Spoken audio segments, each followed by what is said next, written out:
there's a question around overvaluation of tech stocks. And you see that standard pattern of like a pop in the share price immediately, a lot of profit taking, and then, the company may well struggle to actually justify the initial price. I mean, take us through the dynamics of pricing and how you get it right.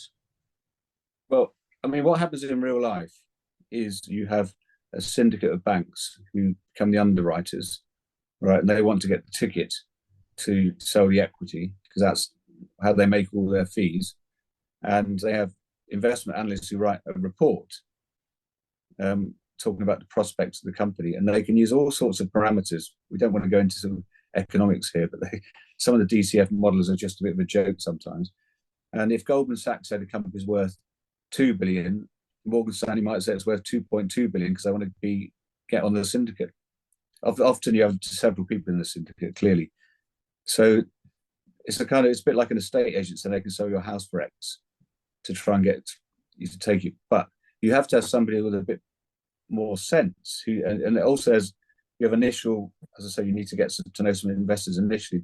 Some of your early investor people will have some input into the pricing because they'll have a deep understanding of the prospects of the company, hopefully.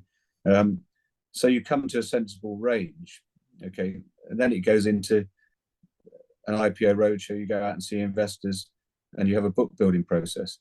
And the investors are really the arbiter in the end because they might want to get equity, but they don't want to overpay. So it's a kind of market process in the end. But generally, things get underpriced, I would say. But you get when things are really in fashion and all the investment banks want to get on the ticket, they overdo things, right? And they go to an awful lot of short-term. Well, they might go to the wrong investors, I'd say. But that's how the process works, as a book building process. And the investors, the key thing is how you structure the syndicate, what balance of people you have in the syndicate, how you manage their different interests, and how you target investors, and then at the end, how you allocate the equity between different investors.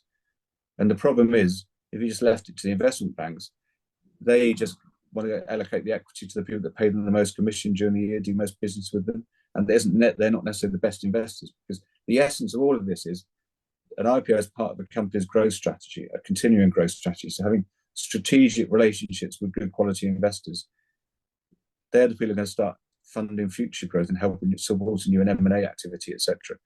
So getting the right relationships is critical. That's why part of being a public company, which people often underemphasize, is the investor relations capability in a company. And that's from the board downwards. You need skilled professionals doing that and advising on that, because if you don't do that right, you just throw away a lot of potential benefits.